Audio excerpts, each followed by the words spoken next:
bacon grease? No, it's not gonna work for us. Wow. So Kyle's trying to swap some things around, make it fit somewhere. All right, If so I'd like, not, we're gonna steal a set from the Aqua. so I'd like to call to order the Fire District Board meeting of May 21st. Can we have the roll call, please? Absolutely. Word. Here. Beckman. Here. Sparring. Here. Verblake. Here. Belton. Here. Meridian. Yes. And Miller. Here. We have a quorum. All present. All right, couple of housekeeping things. Would you all please mute your cell phones and put them away? And would you please not text during the meeting? It's only an hour and a half out of your life. Another thing is, please don't hit reply all when you get your board meeting packet. That constitutes holding a meeting online, and I would like us to stay away from that. So if you have a problem with your agenda, please just call the person that did the agenda. Okay, approval of the agenda.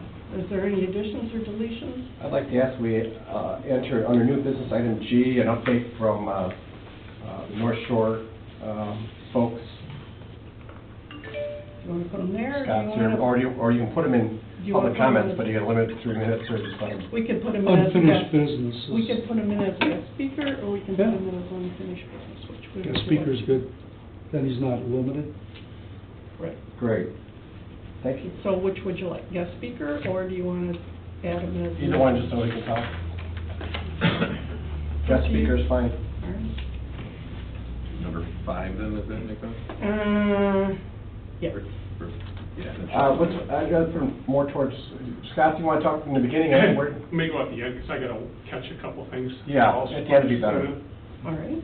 So either item G, a special speaker, or however you want to do it. Item G, item A, Or is it, G. if it's under unfinished, it would be item D, I guess? all right, but we'll put, you want it under unfinished business. Okay. 7D, North Shore. Anybody else?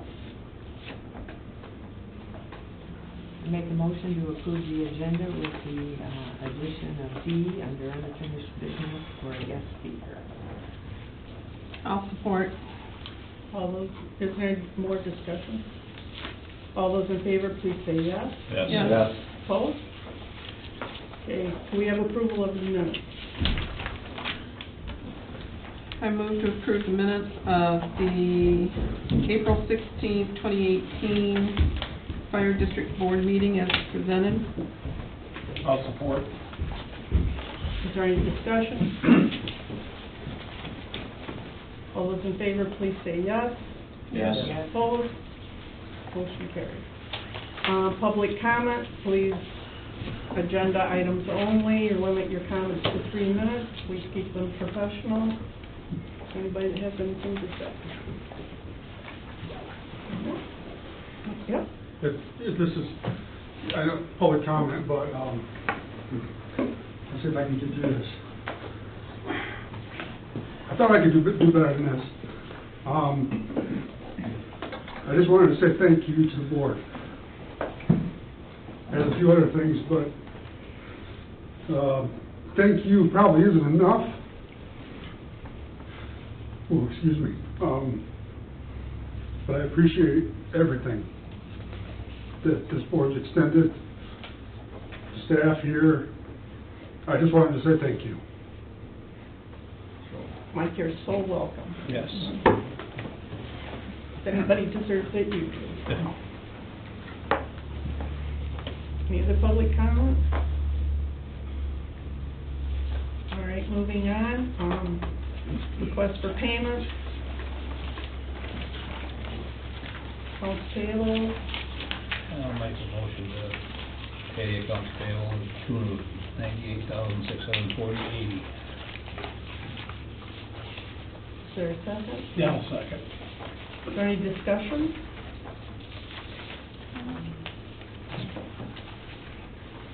I have one.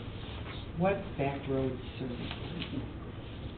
I'm sorry, back roads, Mm-hmm. that is the annual inspection on the trucks. Usually runs about $3,900 to $4,500 on each vehicle, changing the fluids, checking brakes. So that's why there are 4 or 5 of them. Yes. Okay. And then for Wolverine Power Systems for the maintenance, is that just on? That's an annual load test for the generator for Okay. the station. And this is a weird one, but Chris Bernhardt, he had a pretty high payroll, and I don't know, was it back payroll, or I don't know. He was higher than you. I'm just curious about that. He worked real hard on the boat. I don't know. It just stood out. That's- Well, Chris has filled in for everybody that's been gone. Okay. Well, that explains, I just thought it stood out. He's put a lot of. You'll see in the reports, one of the things that we've had is last month we were up 25% in calls. This month, 24%. And I think, as Jane indicated, we filled the void up Okay. when Mike was gone and Brent was gone a good amount of the time too. And now Chris should be gone, and I'm not really sure why he's not gone, but he's here. And really, that's a month, with Chris, why it's higher, that's a full month of pay, where Greg's is basically 2 weeks. Well, that's what I thought, it's back pay or it's something, Yeah, it's it for just the pay for didn't the month match of. all the others. All the excess hours, the month Okay. of April. Okay, a motion, is there any other discussion? I have a motion by Phelps and a second by Beckman to approve the accounts payable in the amount of $98,640.80. All those in favor, please say yes. Yes. Opposed? Roll call. Oh, it's a roll call vote, I'm sorry. Phelps, Yes. Beckman, Yes. Rory. Yes. Starry, Yes. Sirlik, Yes. Meridian, Yes. and Miller. Yes. Okay. Thank you. The financial report, Pete?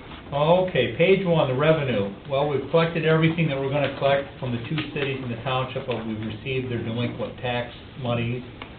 So we'll have to have a couple adjustments, next month to get everything to zero out, to keep the auditors happy. Right now, we're still $14,614 have more revenue than we projected from the beginning of a year ago this time. And then the expense side, as you down through here, you can see the, let me get a ruler. That one with the $4,800 in parentheses in the far right-hand column, that means we're over, those are down, that's operational wages, that's over. We'll have to make a budget adjustment here next month. The boat maintenance is $6,400 over, we're gonna have to make an adjustment there. There's a couple, I think that's, yeah. Professional services. Professional services, it's basically legal fees, it's over, and there's inspections, so there's few more, I think financially, we're still in pretty good shape, we'll just have to clear some things up, but it all depends on the call volume for the month of May and June. Don't have any control over that, so we'll just have to play it by ear. I don't know if anybody has any particular questions, any particular line items, or... Questions, everyone? Are you able, for fuel costs, are you able to contract with whoever we get our fuel from for a set price, that it won't exceed X, next No, dollar amount? basically, we had been getting our fuel from the Dunes fuel because they removed Well, all the yeah. road tax and they've had an issue, so now we're down. We had to put on credit cards for, a month now, and now I think we had the Shell cards, we finally got Shell cards where we can go to any Shell station, they'll remove, but you're paying the spot, we don't buy enough fuel, Okay. to work. We used to have tanks here, Yeah. Yeah, and it became a hazard, correct? Yes. right. Yeah. And we Okay. never- Hazard and accountability. Yeah. Okay, thank you. Okay, anybody else? Okay, moving on to the incident reports, Chief. All right, thank you for being here on this rainy flooding day. You can see incident call volume, the gray line at the top, 79 calls.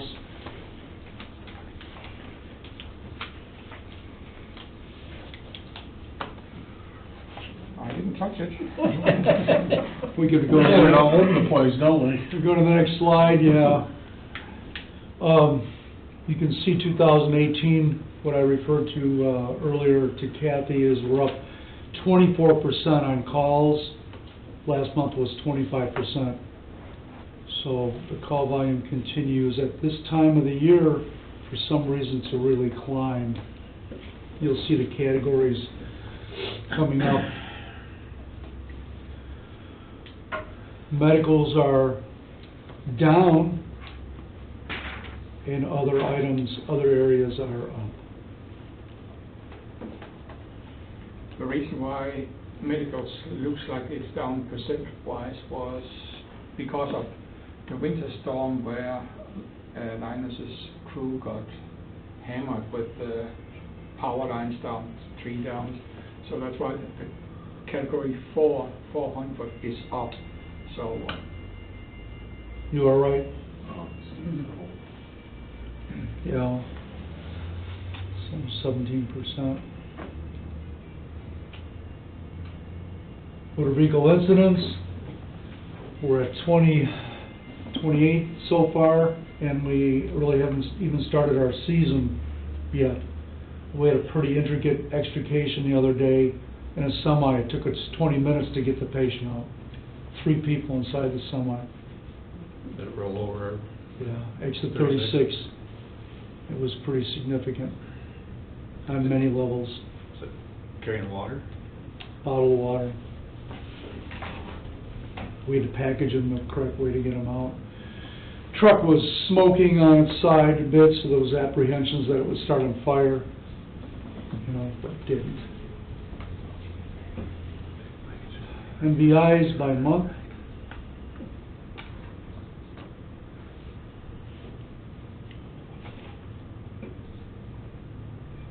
By area.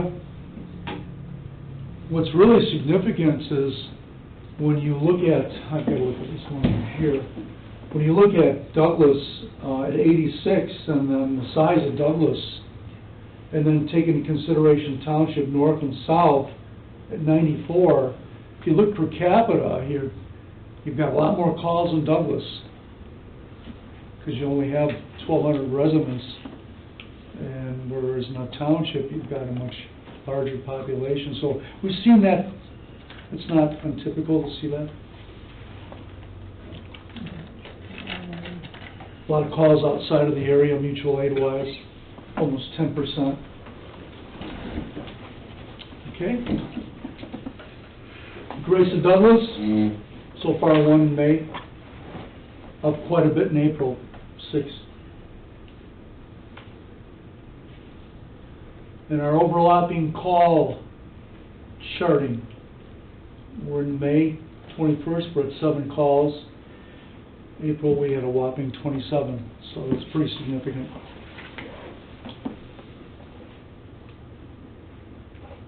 Overlapping calls by area. Personnel response to incidents, pretty self-explanatory.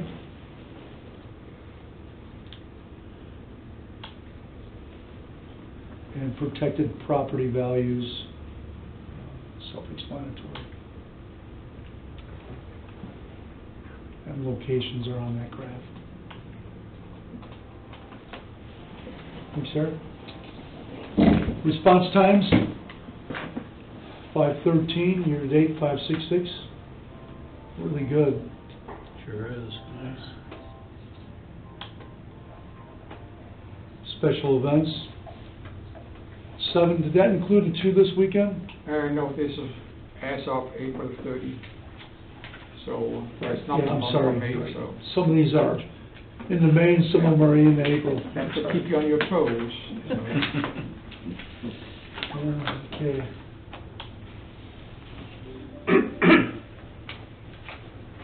Really not a lot of activity yet.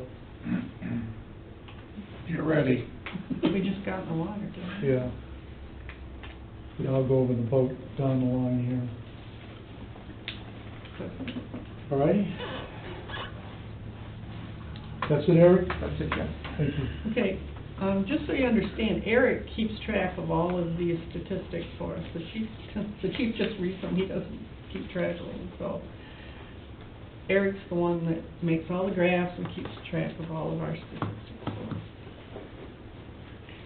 Moving on. Community risk reduction, I want to call your attention, please. The 19th of May was National Fire Sprinkler Day for home sprinklers. We did a side-by-side live fire demo invited by Holland Fire. You'll see a tape on this. It was a wonderful experience. We've done 6 burns in 7 months. The trailer was introduced in October. And this media coverage on this is very, very significant. And I have to personally thank Chris Mantles for orchestrating so much of this. You know, I was there, Chris was there, we worked together with Holland Fire. It was a great experience, a great burn. I think you'll see it, find it interesting. We're on the front page of the Holland Sentinel yesterday. Good job.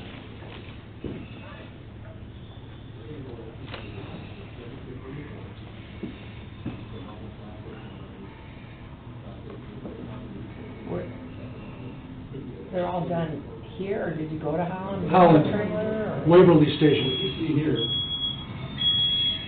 this is what they call the incipient stage of the fire. You'll see what's going on. Smoke detector activated rather quickly. That was probably around maybe 5 seconds. So you'll start to see the fire creep up. It's starting to get into what we call a free-burning fire. Still somewhat incipient. These are granite fires you can put out with a whole fire station if you have to. But you have to see very quickly down the fire.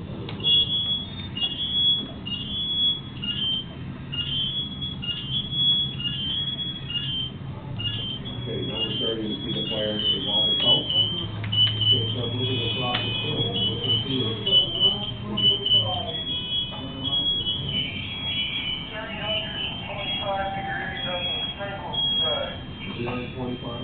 We're on 325 on the sprinkle side. We can see it goes on that.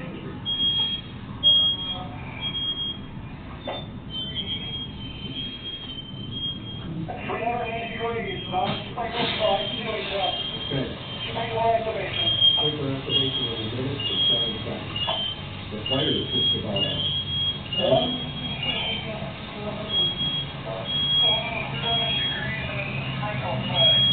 So it's 187 degrees at the ceiling. It's well below what we would consider the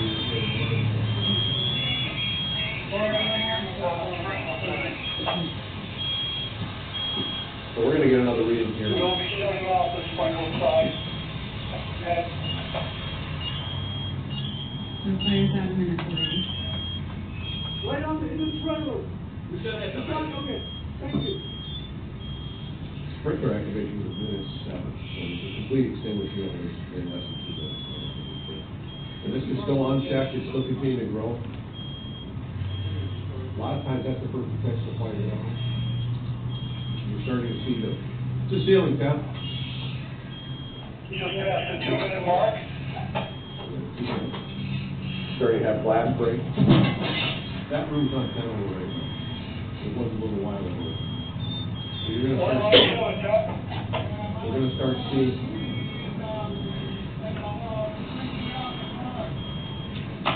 Turning off floor, non-sprinkled side, 480 degrees. 480 degrees. Halfway down.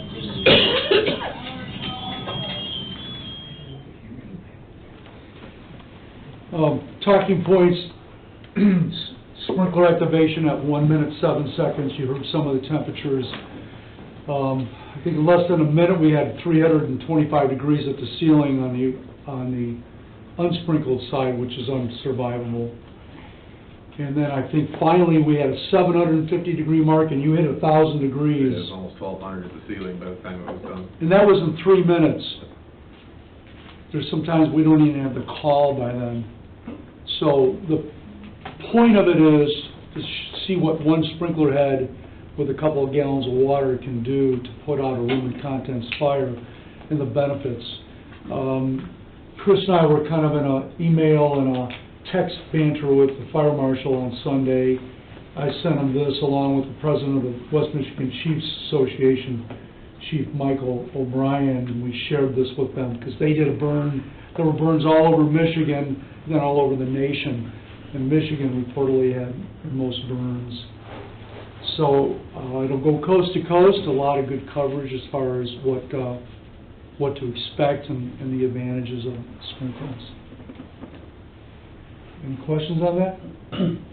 What does it cost us to rebuild that every time?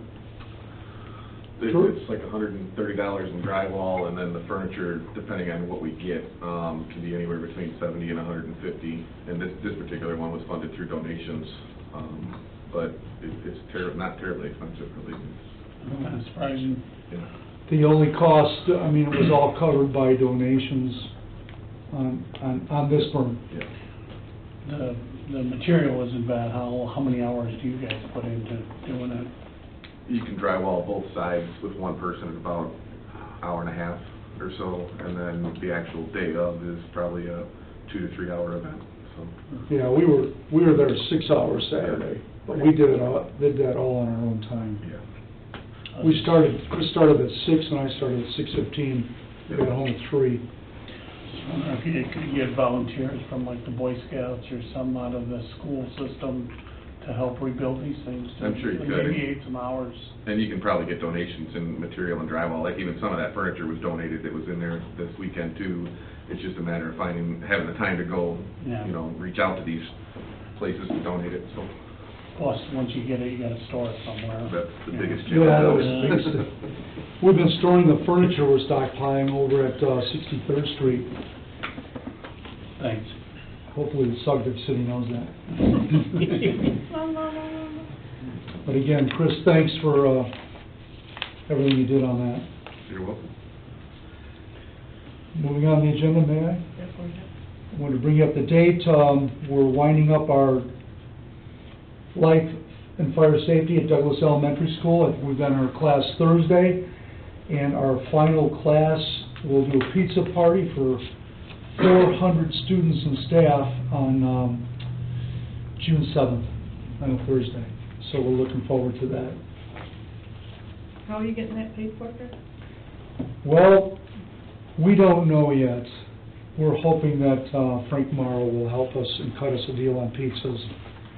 And Frank just said, don't worry about it. I'm sorry? Didn't Back Alley donate last year? Well, we didn't, we had Scooters help out one year. We went to Back Alley. I was uneasy going to Scooters again, Back Alley. Oh. Because he wouldn't take a dime last year.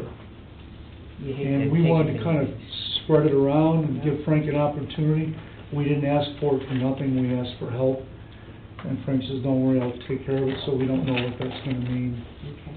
But, we're hoping that we'll break the bank. But we intend to privately fund it. Yeah. To date, state of Michigan has experienced 54 fatal fires, 10 since the last meeting. Pretty dramatic. Terrible, actually. I did see that the funeral home in Bay City had a fire, and they rescued 19 dead people. I think it was 19, but think about it, if your family member's I there, didn't know that. that's kind of important. I'd say so. I read that on that thing that we get every day from you. I just couldn't believe that they actually rescued, and think about it. Yeah. It's kind of important. Yep, How much yeah. It's the first time Big I heard property that. value that would be, dollar-wise. I'm sure the families appreciate it. Yeah, they did, definitely. May I? C, live fire training facility update. Let me tell you, we've worked really hard on getting these interlocal agreements signed. We have 6 signatures out of 7. I mean, that's pretty dramatic. We were only gonna have 5 partners.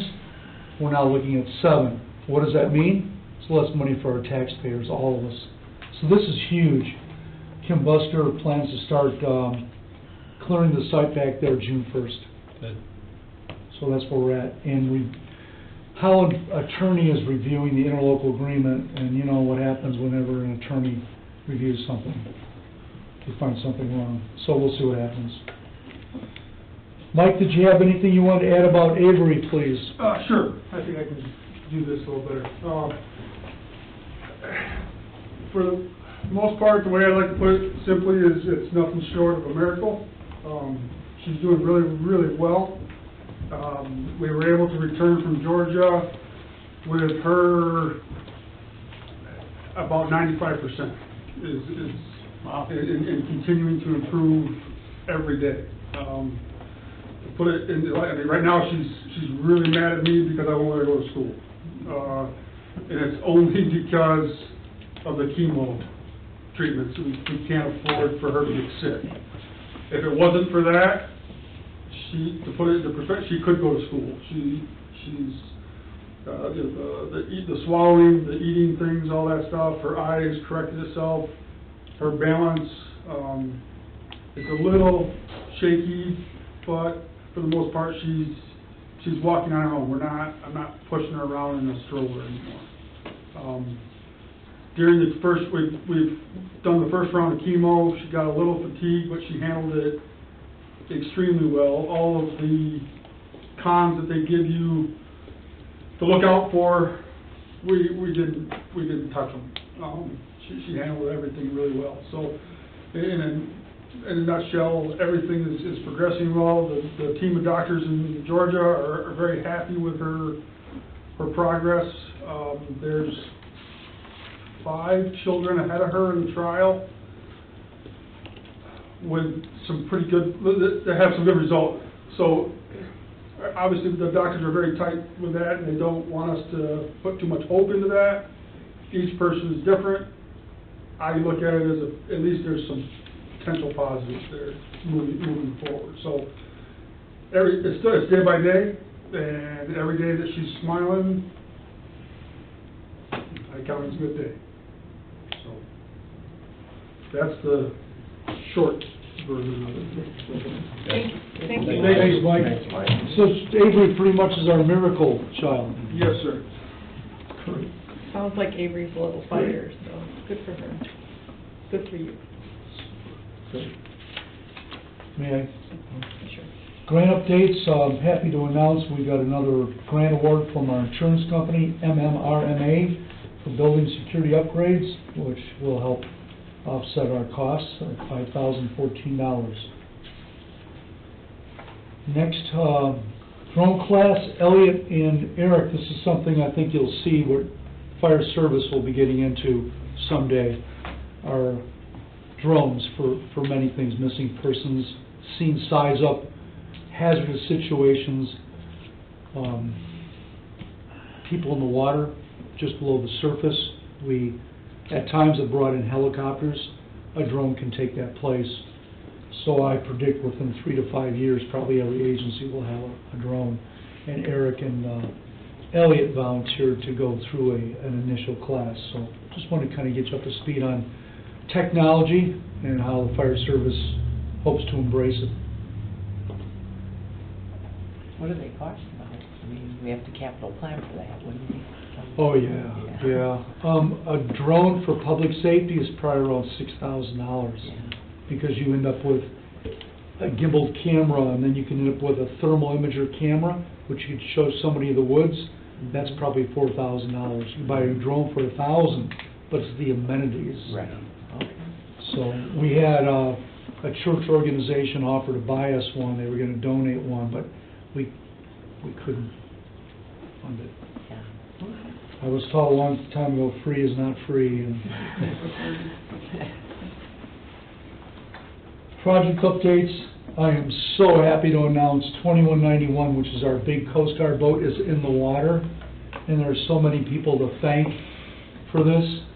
R.J. Peterson loaned us his fiberglass painter guy, not through tower, so we saved $45 an hour right there. Chris Bernhardy and Brent have been on this, and Mike Betts to a degree over the winter. Basically, it started out with stripping the decks. We got the boat structurally in good shape with equipment. Cosmetically, it was bad. As you know, this boat's 42 years old. So it's hard to see details, but there was a lot of buildup of paint, and the knot-skid was failing. So on the right-hand side is the after. Excellent, nice. It's all the paint was stripped down to bare aluminum. The rails were stripped, so there's no maintenance. So the board invested money in this boat, and believe in it, you paid $2,500 for it. We probably put an $80,000 pump in it, maybe another $20,000 to $23,000 into the boat. Replacement's about $700,000. It was surveyed around $400,000. So you've got a great asset there, and it can pump a lot of water. But the crew did a splendid job on it. They're still putting it together. The cabin house, we had to remove everything off the top of the cabin house, and that's a core deck. And where the radar is and everything else, the water started penetrating into the core, which is balsa, started rotting it. So that was something that was very hard to predict. It was very spongy. So they had to be dug out and filled with epoxy. And then the top was sprayed. Top sides were rubbed out. The non-skid, we found a company that's staffed by blind people that have templates that cut out all those pieces there, and then we cut them in the field because different yards built that boat differently, and there were different seams. So quite a project, but I think when you see it up close, those of you that have seen the boat in detail, you're going to be amazed. We like the whole maintenance-free aspect of the rails and the deck. And I believe Chris Bernardi has a lot of blood, sweat, and tears into this boat at this point. Yeah. Chris Bernardi used to like boats, he no longer does. I'm pretty sure he never wants to see it again. So when we, as board members, get a call, you bought another boat, we can tell them, no, it's the same one. It does look impressive. But it was time for an upgrade, and special thanks to Mike Starring, who put in the sonar. Mike is to be paid for that. We haven't gotten a bill yet. We hired Mike to do it because Mike is specializes in electronics, and he helped put the electronics on last year.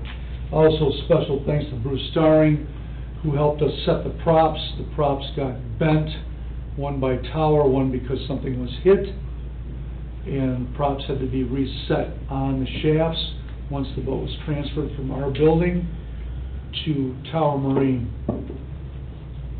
So it was a lot of work on there, but you've got now a aesthetically very good-looking boat, and you have integrity on the cabin house. That cabin house is fiberglass, hull is aluminum.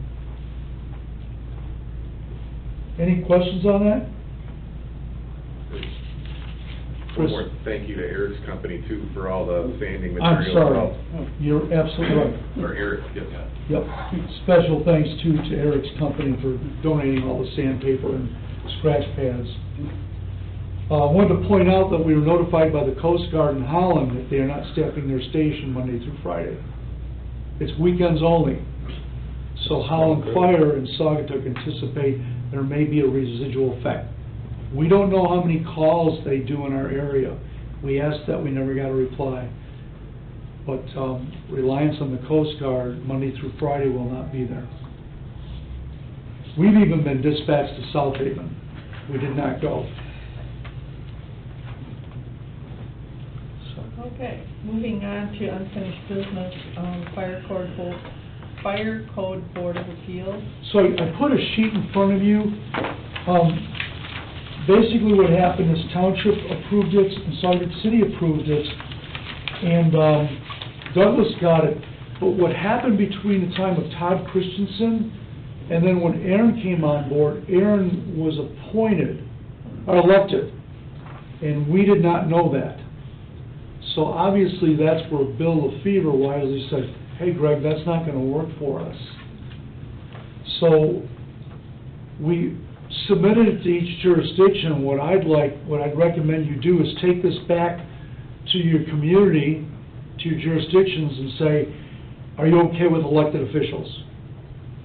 Because that's what we have right now with Douglas.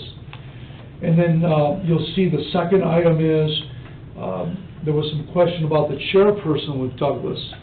The lawyer and I didn't really feel, this wasn't a matter of changing elected for non-elected. There was some more to this with Douglas. So we wanted to address it in fairness and give our other communities an opportunity to weigh in on it, so we then put it up before the municipalities one time. So the Board of Appeals are the Fire Board Chair, the Board of Appeals Chairperson could be appointed at the first meeting. Fire Code Board of Appeals doesn't specify how it is. It was just assumed they would appoint a chairperson. Number 3 is there was a question about bylaws. The IFC does not require bylaws, just rules of procedure.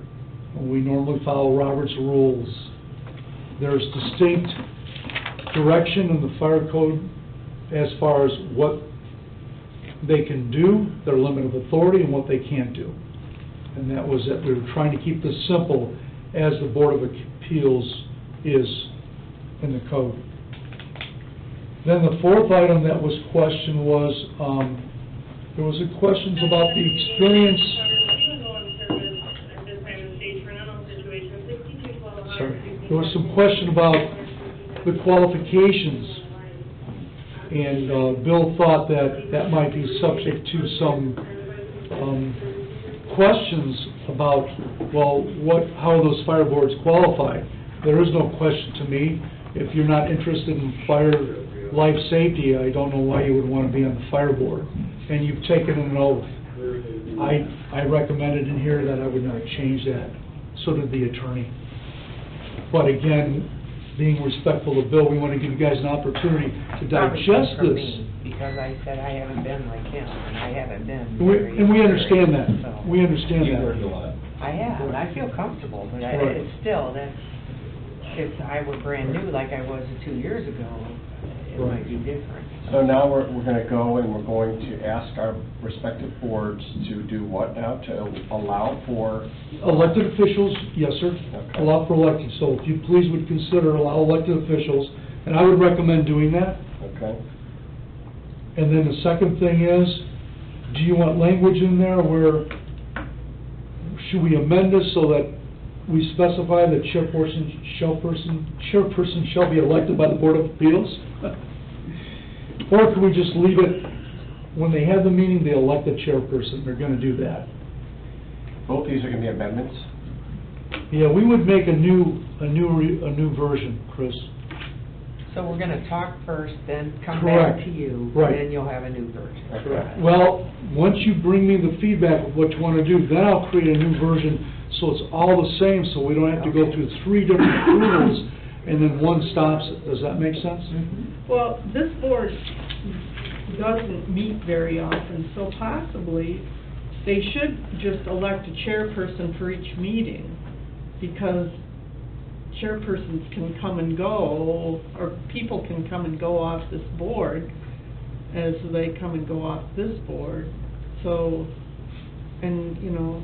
So you could elect a board of, a chairperson at each meeting? Yeah, because Yeah. they don't meet very often. Maybe, well, so far they've never met, so... Yeah. Right, they've never met. Yeah. So to elect a specified chairperson, the likelihood of them being still on that board the next time they meet probably isn't that good. So maybe you do one. And then the bylaws, the lawyer and I both felt, don't over-engineer this thing with bylaws.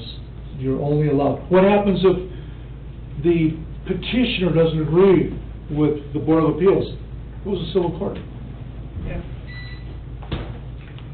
It becomes a civil matter. Mm-hmm. So the only change you guys are recommending is number 1, otherwise you're recommending Leave it the way it is. Yeah. Yes, sir. Okay. Leave the qualifications as they are. And Well, we'll bring it up only, tonight. only amendment would be the elected official. Maybe Any we'll questions? send out the current status of the language and maybe that section highlighted. Just, I'm sure I have it somewhere in my email. Do you want the current language? Well, what's been approved so far by... Sure. Yeah. Send that to you again? Yeah. We can do that easily.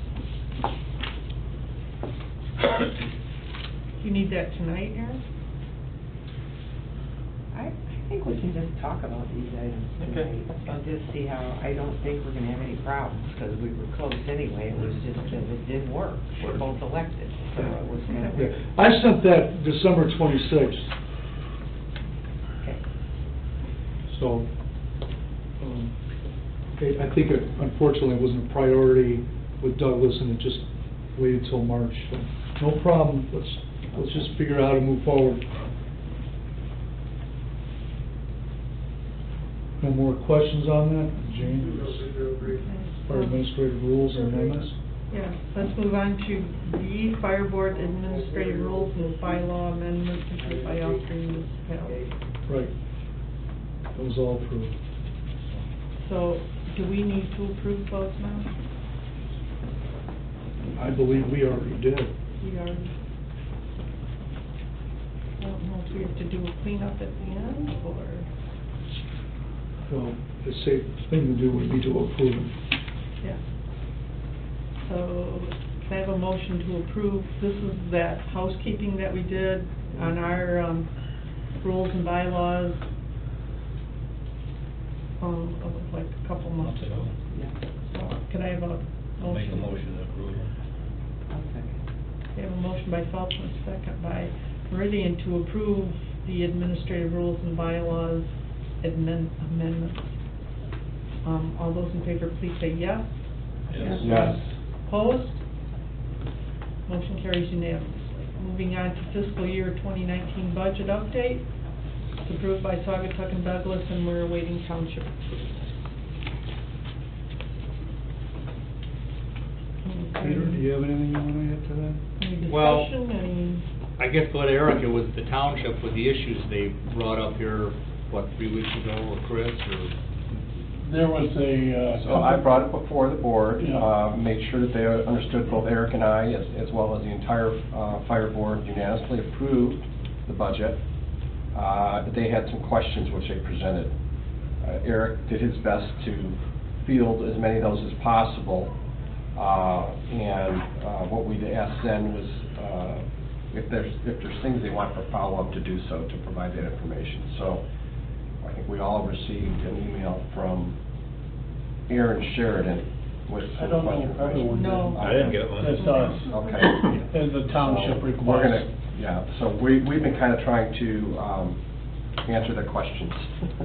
Okay. One of the main objections was the cost, or the increase that Greg received.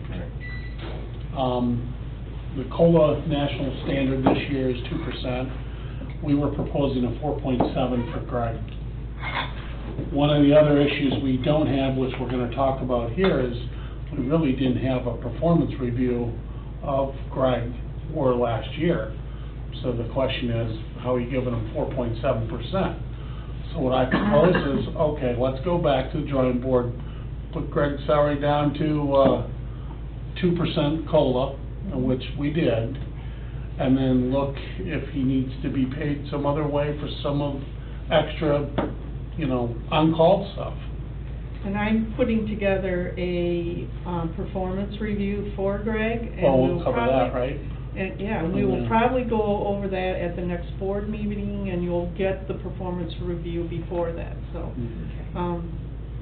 I'm working on that right now, and then we'll have something to base an increase on. So the budget isn't changing. We're moving, instead of 4.7 for Greg and the full-time officers, we moved it to 2%.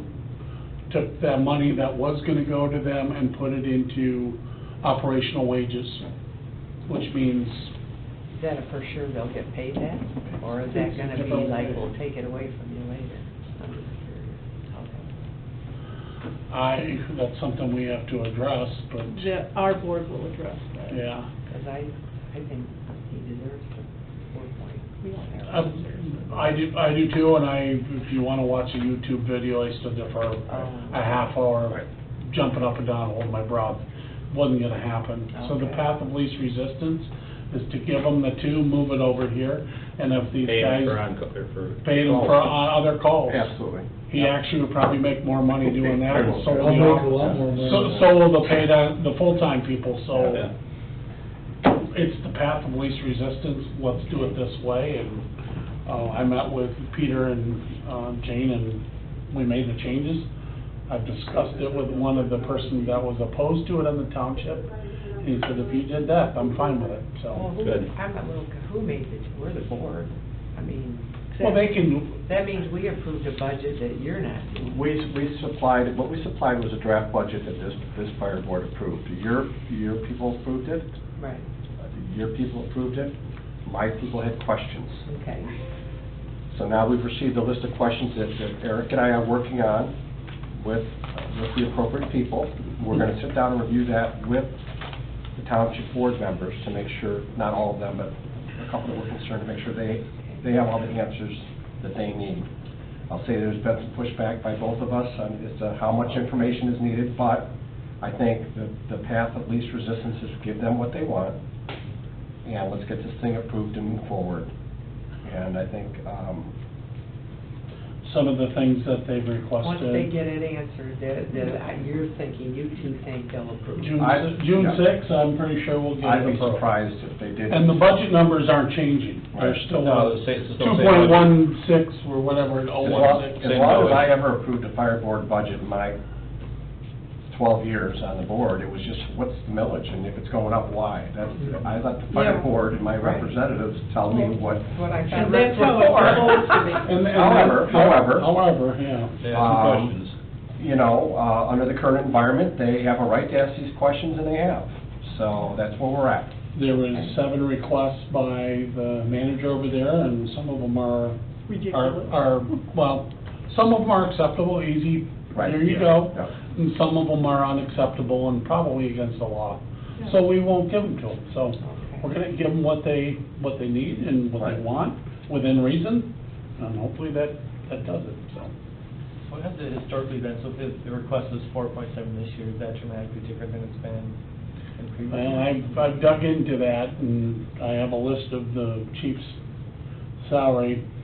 For a while there, we kept our millage very, as a matter of fact. Many years.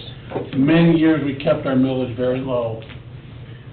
Actually, we reduced the millage for, 2 years. Yeah. For years we did. Yeah. Well, once Greg was hired, I don't think they questioned the millage, they were No. correcting his increase in pay. yeah, it was an increase in pay. It was 16 to 17, we raised it $5,000, which is about another 4.4%, and then from 15 to 16, we did another 4. So it's been some pretty good jumps, and that's the question there.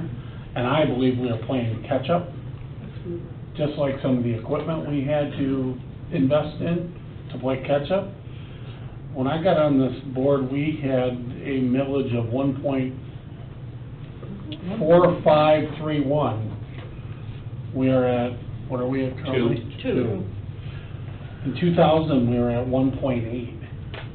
Wasn't there a point where we were 1.1? Yeah, 1 point. 2009, 2010, we were down to 1.1 mils. Yeah, we lowered it then. And then we went from, I can go right through this, but the high level mark was 1.8, then we went to 1.6, reduced to 1.4 again for a few years, and then 1.29. We did that for 4 years. We went down to 1.1, and then we raised it to 1.16, which is very minimal, held that for 2 years, and then I think a couple years back, we went to 2. And to play catch up with some of this equipment and some of the, personnel. We didn't do this department, we did it as a disservice Yes, we did. by trying to save them money to the point where our equipment was falling apart. Right. So, Now we're looking for an agency to do a study of our job descriptions and our pay scale, and to set a pay scale for the agency. And I'm thinking it's gonna cost us money, so, because nobody's paid what they should be. So we will do a pay scale, and we will hire a firm to do this for us. Right now, I'm looking for one. MML was gonna do it at one point, and they don't do it anymore. They have that all on hold, and they have so many to do that they aren't taking anymore. So, I have a couple of people that I could contact to see what we can get from them. And we'll be doing that, and we will also be doing a, performance review for Greg, so. Plus, then we have, you talked about MML, looking at that before, and it was like a $6,000 to $8,000? Just to come up with a job description. When I took over as chief, we wanted to update that, and Jane was encouraging me to update it, and I saw what the price was, and I said, oh my God, let's us try to do it. Well,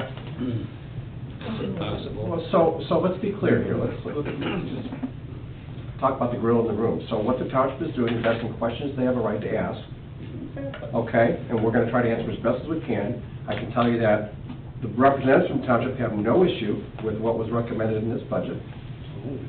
We approved it. We also, we made our recommendation to the board that we felt was correct, but they have a right and an obligation, according to some of them, to ask these questions. So we're going to provide those questions to them, and it's our hope that that will get the budget approved. Thank you guys for fighting that fight. I guess my question is, if the approach we're taking is 2% and then holding more in operational wages, and that's sort of uncertain of how much will we actually spend in operational wages, but we're sticking with the same budget, what happens, like what are we taking from if operational wages end up being more? So I think we're going to have to manage our budget a little bit differently than we managed it last year. And it will be a budget It'll be adjustment. budget amendments and things like that. So, I at this point, I couldn't, in my right mind, from a fiduciary standpoint, say spend $6,000 to $8,000 to evaluate salaries and things like that. I don't know if we need to do that, but if the board thinks we should. that was for the whole handbook? Yeah, that was- Yeah, Oh, that's I not wasn't for clear on salary. that was the whole No, that handbook. wasn't for salary. Eric and I are doing the handbook.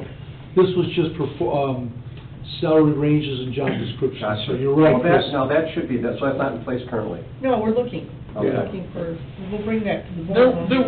There are job descriptions. They're on the old handbook. Old handbook, but they need to When be it was time to updated. update it, right. Yeah. And that I would recommend highly, especially in Yep. today's employment environment. Well, we took Lake Town's handbook, correct? I'm sorry? Lake Town's handbook? We had a human resource person at Lake Town, we got permission to use theirs, and that's what Eric and I were revising. We have it maybe 65% done? Yeah, a bit more than that. And And then, then, yeah. when we're finished, we will send that to our attorney to make sure that works for us, and make sure we have everything correct in the handbook, being what the environment of the workplace is today.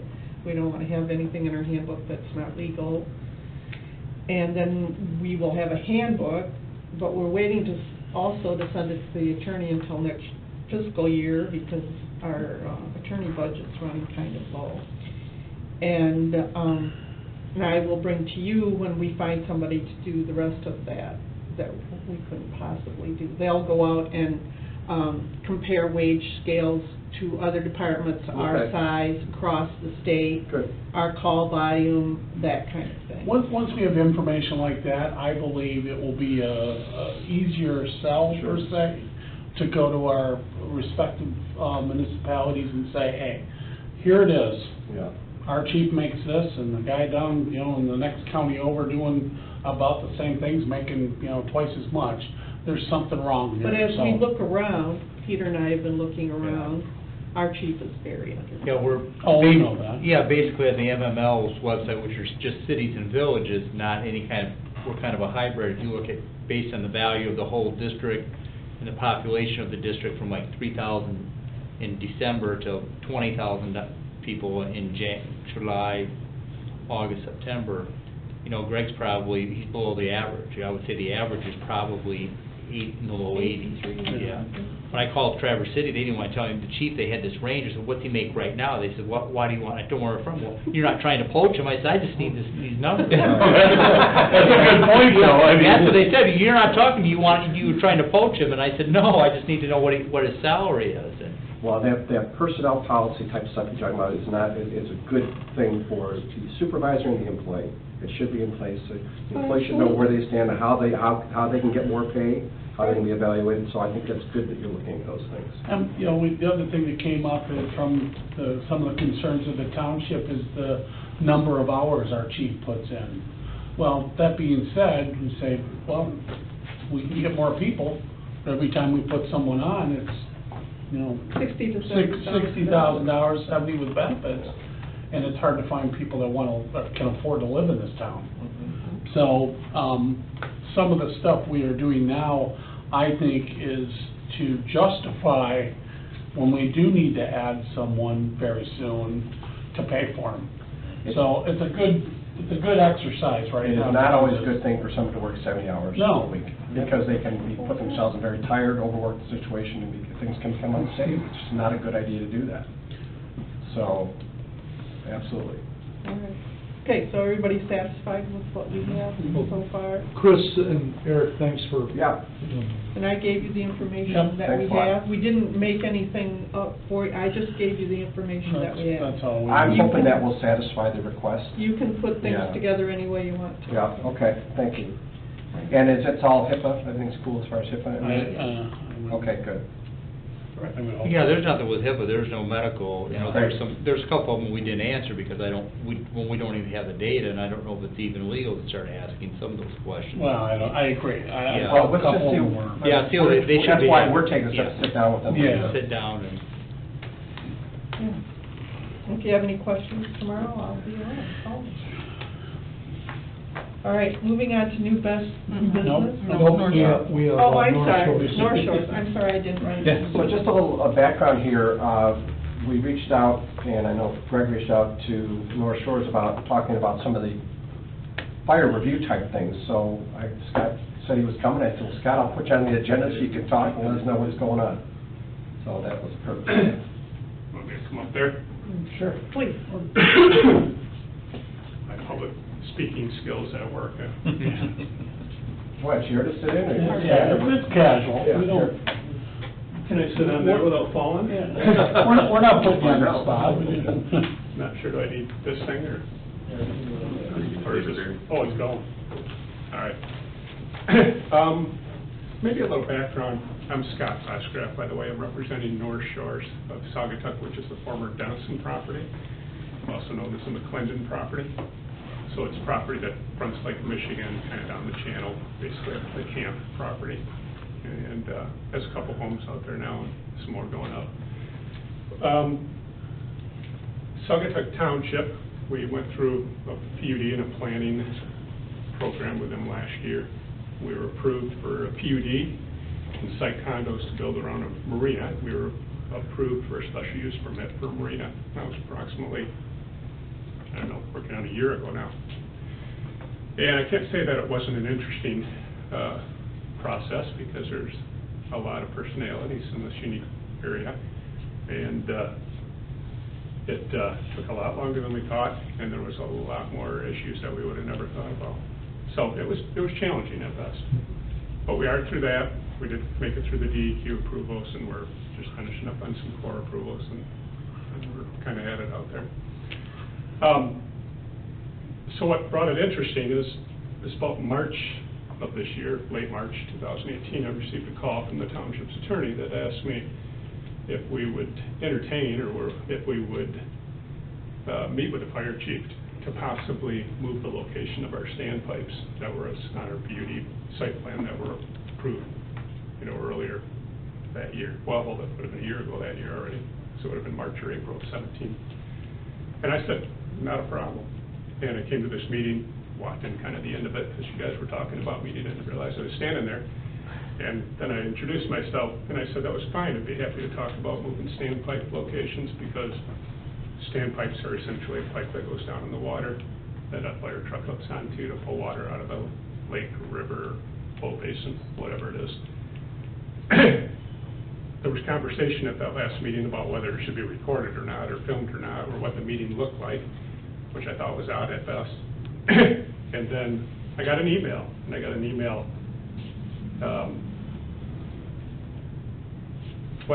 let's back up a little bit. There was a letter sent from the township to the fire board on April 4, or at least the copy that I saw. And it said, quote unquote, although the standpipe design and locations have been approved, Scott Foxcraft indicated in a phone call with the township attorney last week that North Shores would be open to further discussions regarding their locations, which is true. So on April 17, after we had that last meeting here, the only meeting I'd ever been to, I got an email from Greg that asked if we could produce site plans, 24 by 36 size, site plans in a PDF, electronic form, dry hydrant design, construction documents, community building construction documents, fire suppression plans for the community building, helicopter landing area and access road, and the marina fire protection plans. Now, as we all know, that's quite different than talking about moving the location of our standpipes at the PUD plant. So I started looking around, and I've read enough papers around here to realize there's a conflict going on between this fire department and the Saugatuck Township. And I had a few people forward to me the local observer on March 2. There was an article, and there's 3 things that are in here, and it's a little hard to read, but it says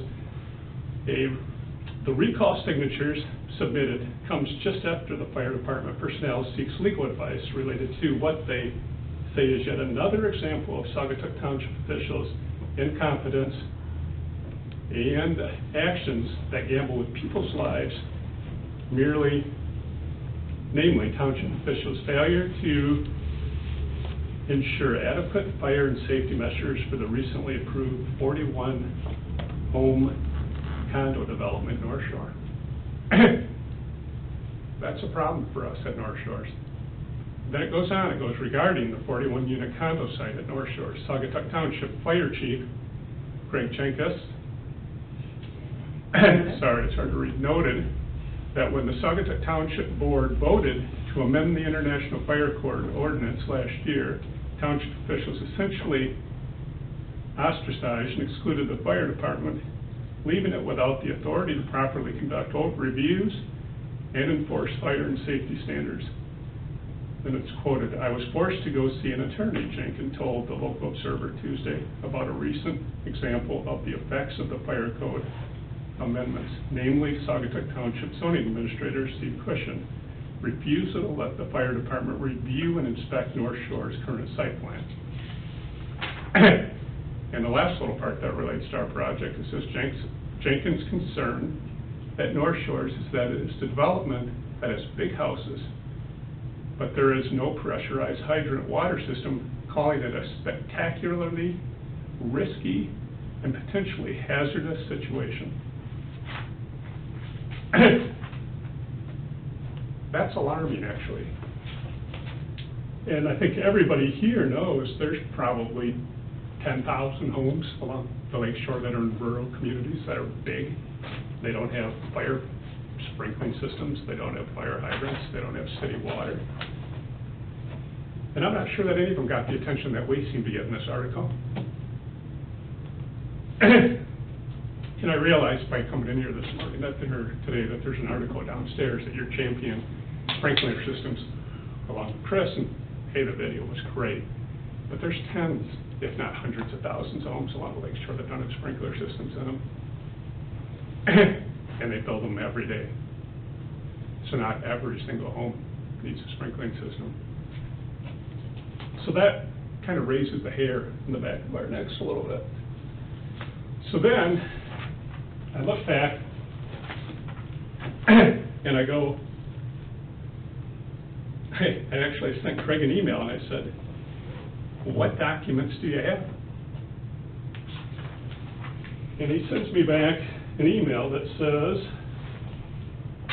and that was dated, I sent him an email on April 17th. No, he sent me one on April 17th. I sent him one on April 26th saying, if you could please tell me what documents you actually reviewed for our PUD and site plan. And I asked him to be specific. What engineer, what was the date on them, plan number, etc. And he sent back to me that he had 2 attachments. He had a hydraulic analysis, number 1, and a water main pipe site, both of them dated about February of 2017. In February of 17, we were meeting with Greg in the township because we were talking about whether we could actually get city water all the way out to the lake shore. We have one road that goes in. The previous people that owned the property couldn't get it done. We thought maybe we were craftier than the rest of them, so we came up with a plan to get water out there. So we figured it out. We figured out we could bore out there, we could knock the water pressure that Greg exactly wanted, something that maybe he could accept. The problem is shortly after that, the MDEQ, when they figured out that we had to blow the water off every 3 weeks to keep it from getting stale, which would run for 4 to 6 hours into the critical dunes with chlorine in it, said that that would never happen, and it would never be approved. So, we have well and septic out there. So, he tells me he has those plans, which he met with us, and I'm sure he does have those plans. The next paragraph, I just don't understand. It says, unfortunately, the 2 plans listed above, shown in the attachments, are the only plans, construction documents, or specification sheets that we have in our possession. We recall various preliminary drawings and renderings. However, we are not clear what the final site plan or construction documents are. Moreover, we cannot find any request to review the referenced final site plan, construction documents, or cut sheets. And then he says, we look forward to working with North Shore.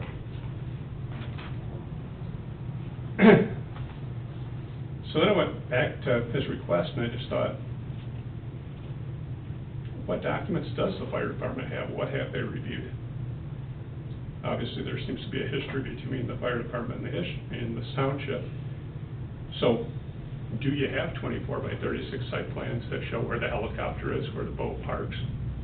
Most. No? No. No, I don't have that.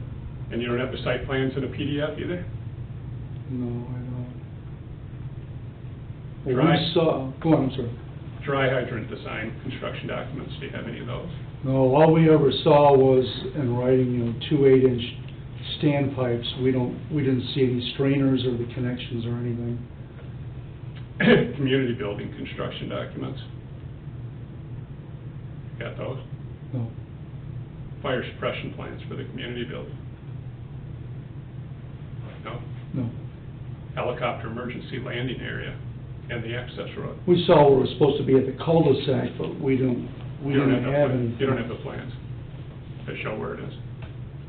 I don't have a full-scale plan that shows the standpipes and the helicopter pad or any of that on there, no.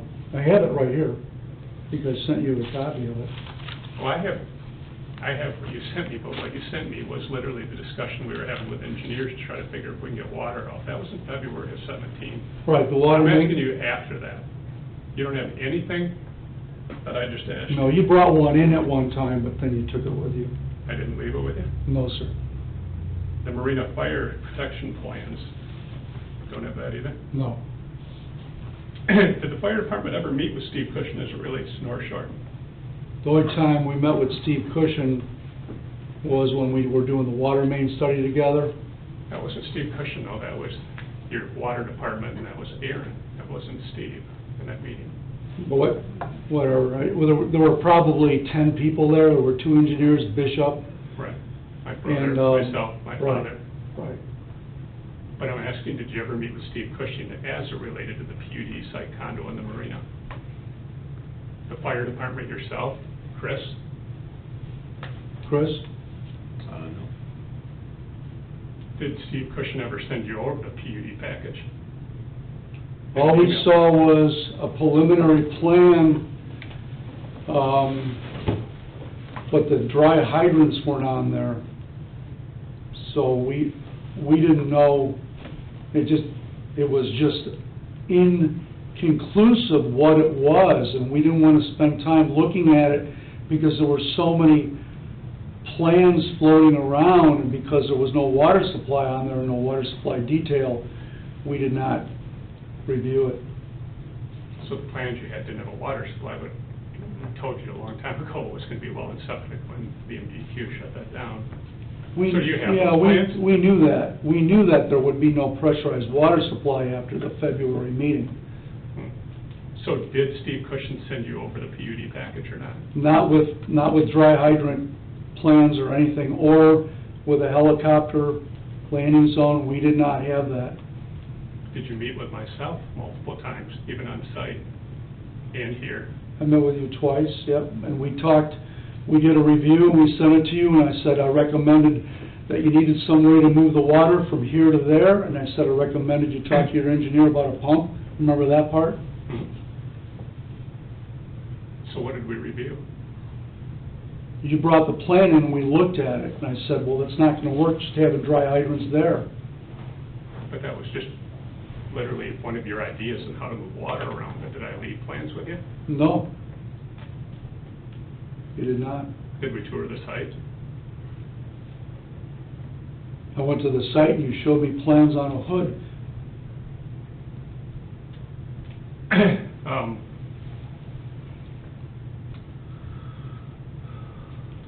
The last meeting I was at here, you guys brought up that Chris showed up at the meeting, and if I recall right, Kathleen Catt asked if the fire department had any comments for the PUD or the site condo. I think if I remember right, when we had an auditorium. It was the high school cafeteria. Right. And that was the point when they were discussing the marina itself, not the PUD, when we were at the comment. And why were you there? How'd you even know we were having a meeting then? I believe from the newspaper, actually. Do you know what the ad looked like in the newspaper? No idea. And I'm not sure. Actually, I think he asked me to be there, but since he couldn't be, but to be honest, I don't know. The notice for the meeting that was there for April 26th was in the Saugatuck School cafeteria. It was for the PUD, and it was for the site condo, and it was for the marina. That is the posting of the advertisement that was in the commercial record that was given out at the meeting, and that is what I walked out of there with, and everybody else did as well. So that was a little bit concerning. I mean, it says that it's PUD, and there's site condo, it's 23 home sites, it's around roughly 100 acres, and there's a private marina, it's two different subject matters. So I feel like I'm getting kind of thrown in the between things for some reason, because I feel like I've done this already. So I look back. There's an email, which I think maybe you're referring to, from Steve Cushion to Greg, which I was apparently blind copied on March 28 of 17, approximately a month before that meeting. It says, Greg and Chris, see attached packet for North Shores. The attachment was 35 pages. And there's some other riffraff behind that that kind of talks about what was included in there, where it came from. Shortly after that, there was an email that came from Greg to Steve Cushion and says, Steve, thanks for the packet on North Shores. When will we be reviewing the site plan, ? Which to Steve responds on March 28 at 5:26 p.m. I don't think Steve works that late usually. Greg, read our attorney's memo, which was in this attachment, which was 7 pages. He has some, read our attorney's memo, he has some fire issues that he's added to the resolutions. We can take a look at the site plan tomorrow morning as well. I welcome your feedback. Thanks, Steve Cushion.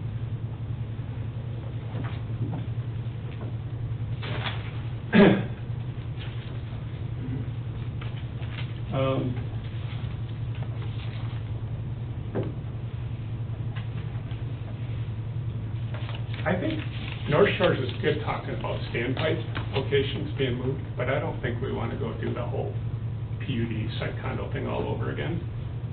And if Greg's got ideas, I'm welcome any ideas he has. It doesn't mean exactly that we're going to implement them, but if there's ideas, I'm happy to hear it, but I don't want to be caught in the middle of whatever's going on between your township and the fire department, and neither does North Shores.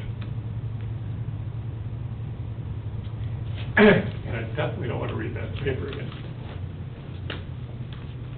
Understood. I think that's all I had. So you two haven't met. I thought at the last board meeting you were here, and you two had agreed to sit down and talk. Right, until I got that email. So you That's back out of it. Yeah. It's a lot different than sitting down when I'm talking about moving the location of a standpipe, and then I get an email that has 5 things on it that I feel like we've done already. And then I go back and look at history, and I'm like, something else is churning here besides what we're talking about.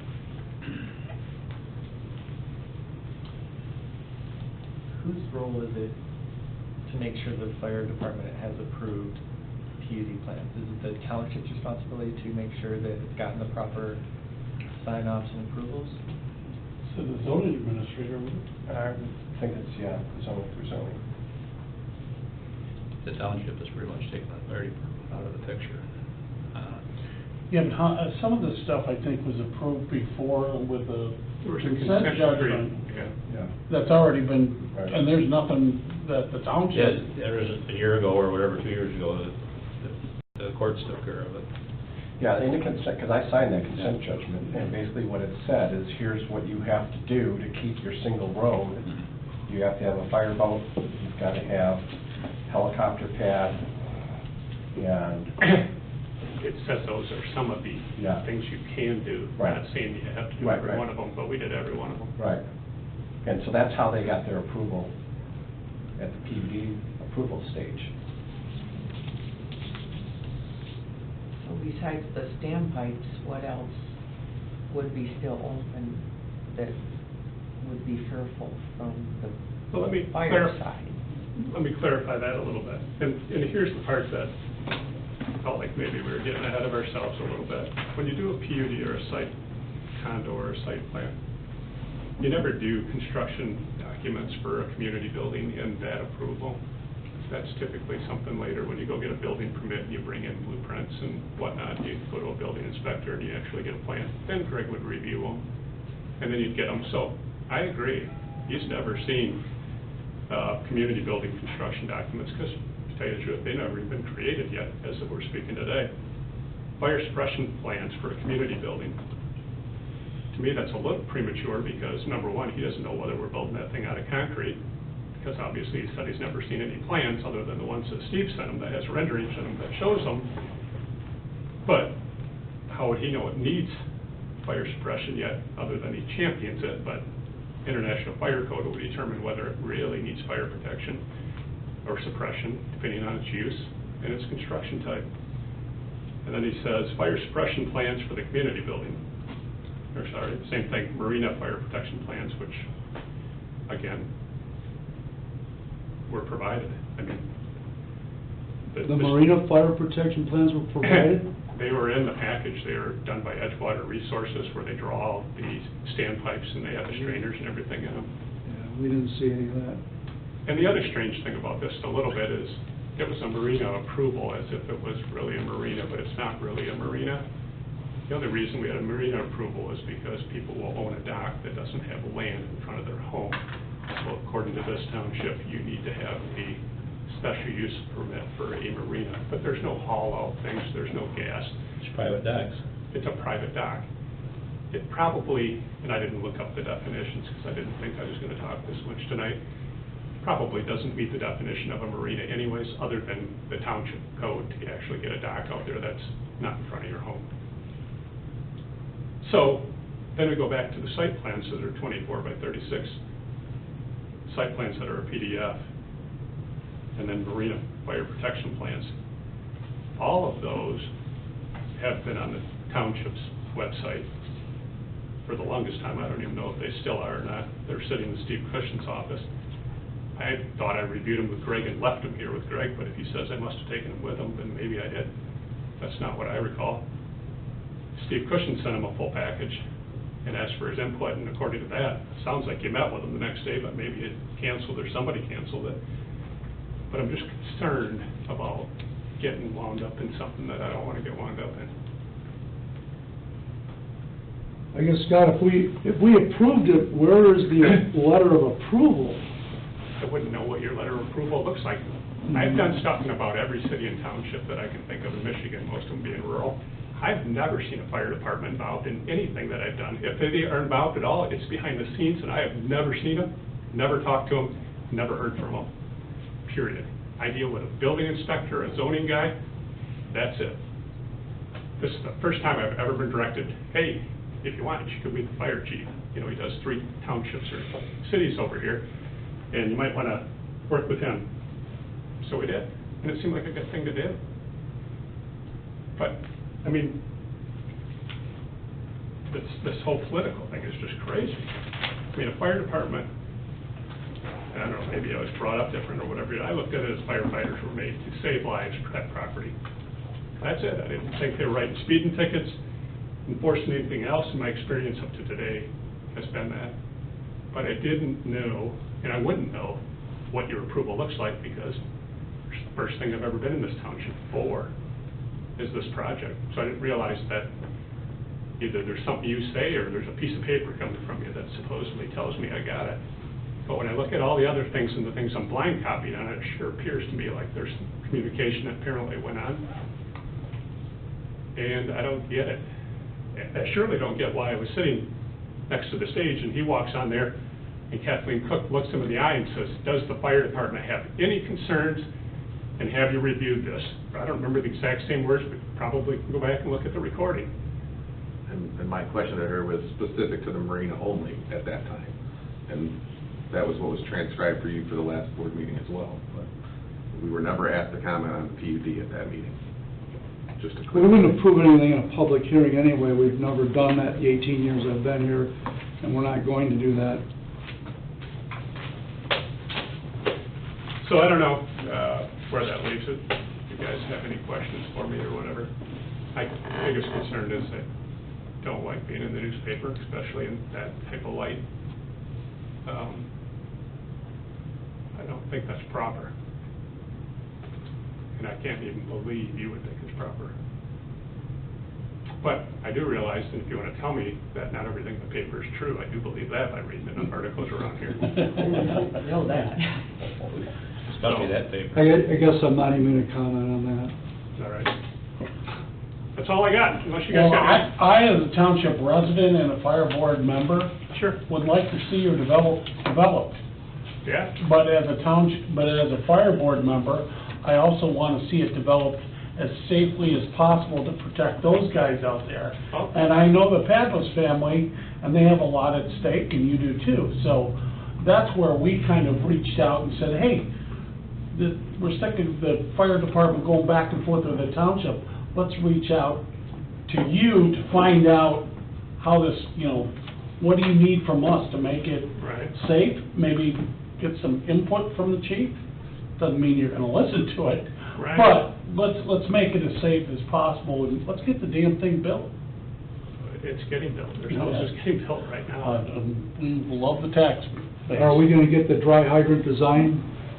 Craig, we haven't proposed any dry hydrant. You and I talked about it after we figured out we couldn't get city water out there, and we proposed and talked about the whole concept. We didn't propose any dry hydrants in this project. You and I talked about it in a Yeah, the conversation. what they refer to as standpipes. We have standpipes. Right. Are we going to get the design? For the standpipes? Right. Sure, I can email you over Edgewater's plans in a heartbeat, and you can identify whether they're large enough and got enough bins in it to get you the water supply. But here's my concern. I read that newspaper article, and then today, I ride down Dugout Road. If you go down Dugout Road and take a left, immediately on the right, there's 2 homes sitting there. Good-sized homes. I'm assuming you know about those. No, I don't. Ride Dugout Road, go left, there's a lot of big homes along that. Yeah, but we river. don't have anything to do with those permits anymore. I get that. But there's homes that are new there, there's homes that are old there, there's big houses. Mhm. If there's a fire there, and you guys get a call, which I'm assuming you would, because I'm assuming that's in the township, you're gonna fight that fire. There's no fire hydrants there. The houses are up the beginning of a slope. You're not gonna get water from the river, I don't think, because that's down another steep slope that would be interesting to try to navigate. And I don't know how far your boat can push water, but I don't know that you can push it that far. So then the only way you can fight that water, I'm assuming, is with tanks, where you're relaying water from a water source, which is either gonna be a pond or a fire hydrant. And if it's a big enough fire, I would assume you would call other townships that have tankers that relay more water to you. So you can successfully, confidently put that fire out and keep people as safe as can be. Our project shouldn't be any different. The only difference that I see in our project is we put a road right next to the wall of the marina, and we put some standpipes in there so you didn't have to go back 10 blocks or back to a pond somewhere else in the township to come up with water. But it's It's a tanker, it's a relay type of thing, and if it's a big enough fire, I would guess that you would call on a neighboring townships to help you. But that's pretty normal for the rural areas along the lake shore. Not very many of them have city water, other than the new development that's just south of the pier head here. Not asking again, we're not asking for city water, never have. It's in the consent judgment, we know that. What we asked for was But I a didn't see- distribution system of moving the water from the dry hydrants to those distances. That's what we talked about when you and I met. And you and I were theoretically talking about that, but if you remember right, the problem we come up with is 300 acres is a big piece of property. So even putting dry hydrants in, the mechanical ability of it was worthless, because by the time you came by the marina and you hooked up your fire truck to the water source out of your standpipes and you hooked up to the dry hydrant and tried to push it, well, you had to push it 2 miles down the road to get to the next house. It can't do it. I mean, it's like the same issue we came up to with the city water. I'm not following you, Scott. I know the water supply, I know how to get it. Right. I don't agree with you moving it 2 miles. There was to be an on-site dry hydrant. The judge or the lawyers reference standpipes. They're dry hydrants. That's the Oh. technical term for it. Same thing, but typically a standpipe's in a high-rise. A dry hydrant is what you pull water out of the lake on. Right. So what we talked about was, when we first saw that, was there weren't enough of them. I said, there should be on both sides of the basement. And how are we going to distribute the water from that point? Because we need an engine to take it out, we need another engine to relay to get it down to the farther extremities. That's kind of what the concern was. Plans that you and I were sitting in your room and writing on, we were drawing a dry hydrant or a dry pipeline system through the project. I thought I left those plans with you because we were talking about how far could we move water. I wish you did. Yeah, I don't have them. Okay. So are you against dry hydrants altogether, because other homes I don't know. don't have them? I think we're missing the communication of what are standpipes and dry hydrants, because I think Greg's saying they're the same thing. We think, Same thing, there's no such thing as a standpipe in the lake or a pond. Standpipes are in high-rises, I think it was just an attorney interpretation. We know what it is, a dry hydrant, correct. standpipe. So that's okay, the problem is, we don't know the spec on there and how much we can flow out of there, because we don't know what the connections are, how many elbows there are, what strainers there are. That's why I asked for the construction documents, which is an NFPA requirement, no more, no less. Which is, hey, we want to make sure we get water out of here, and how do we move it from that water source and push it down when I have to have a fire attack engine at the house? How do I relay it down? That was the question. Right. But that's all that different than the email you sent me. So I'm hearing what Chief wants to see, he's more concerned about static water supply and the standpipes, right? At this time, yeah, absolutely. And you think you can provide that information, Oh, sure. and I think that's what we need to do, because that's your main concern. Is that right? That's my main concern. Okay. At this time, right. And if you've got that, then you can send it over to me, we'll be glad to take a look at it. Sure. Would you like me to email it or bring it to you? You can email it. Okay.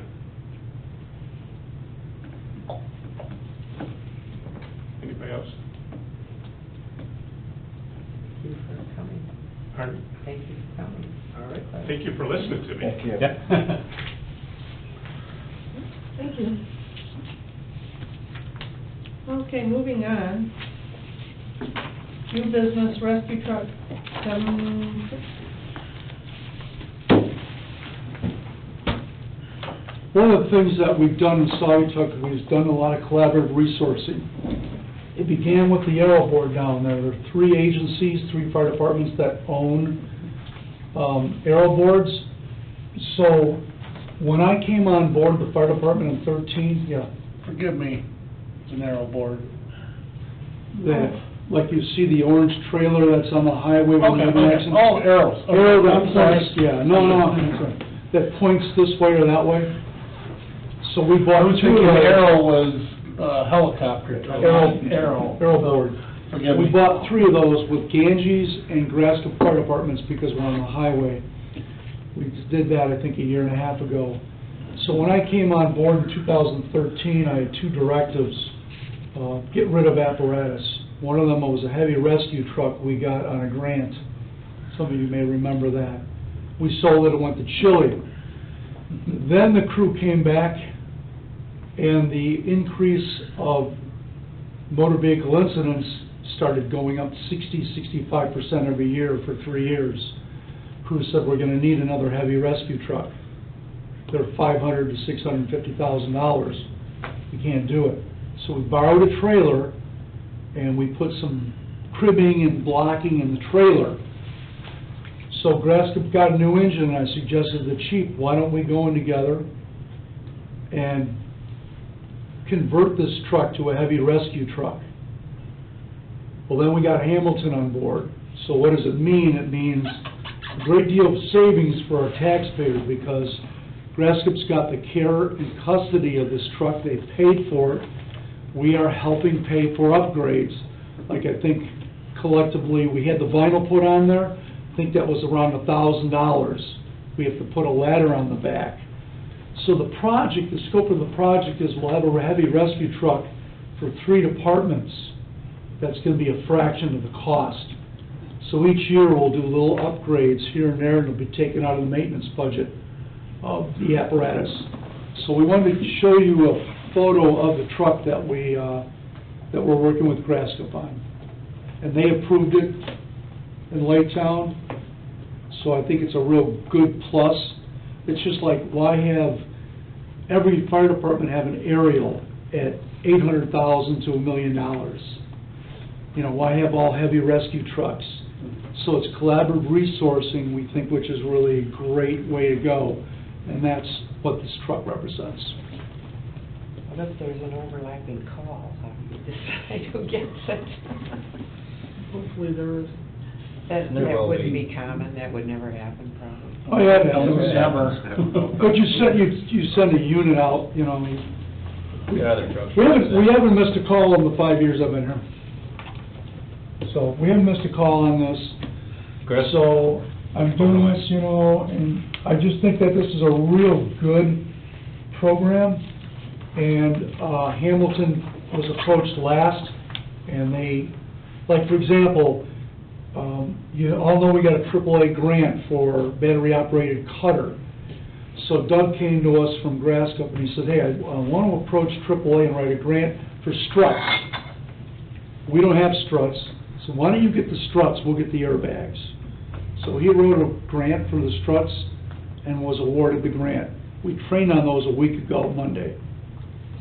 And those struts will be in there, so why have 2 or 3 agencies owning $10,000 worth of struts? Why don't you work together and share? That's the concept on this. Do you see more and more of that going on? I mean, in only here. You play in each other's toy box. Yeah, I know, that's a good thing. It is a good Save thing. money. And you can see, like, Departments are close enough that they need to work together, and that's. I'm just kind of surprised that, I know Fenville doesn't have a lot of resources, but I'm surprised they're not involved. Well, they don't have a lot of highway. Oh, that's true. That's the main thing. Hamilton has M40, and Ganges couldn't get into this. They didn't have the funds to do it, but we're on the highway so much that we thought this was a great project for a fraction of the cost. So it'll be all set up for heavy rescue and trench rescue, all sorts of types of rescue. So I want to share that with you. Any questions on that? Okay, moving on, we're gonna set the date for the fiscal year budget approval public hearing. We have to hold a public hearing before we can approve the final budget for the fire department. So we will set that public hearing date for the next meeting. So could I have a motion to set the public hearing? I'll make a motion to set the public hearing for our next regular meeting. Second. Be June 18th. Okay. We have a motion and a second. The motion's by Phelps and the second is by Miller to set the public hearing date for June 18th, is that correct? June 18th? Is there any discussion? Will that still go forward if the township doesn't approve it in June? I mean, No, it won't. Yeah, we have to cancel. Is that part of the regular meeting? The budget Yes. hearing, okay, so we'll start out with that and then go into the regular meeting, okay. So, is there any other questions? I won't be here. I know that already. I told you a couple months ago I wouldn't be here in June. It's good to know. Well, you have, you We still have a got a quorum. You have a quorum, you're fine. Alright. I'll be here. Okay, good. All those in favor, please say yes. Yes. Yeah. Opposed? Alright. Do what you need to do, Chris, put it in the paper and that kind of thing. Yes, ma'am. Michigan Municipal. Do you want to wait until after the township approves it? Well, yes, we will. Yeah, that's a Yeah. June 6th meeting, I think. How many days advance notice you need to post? A minimum of 5 days, I believe it is. We should be fine. So, I know we have a meeting on the 30th for our budget hearing, and another, and public hearing on for roads, so I'll see if we can get on that agenda. This has to be done by when? Yes, By it has to be 30. done by June 30th, yeah.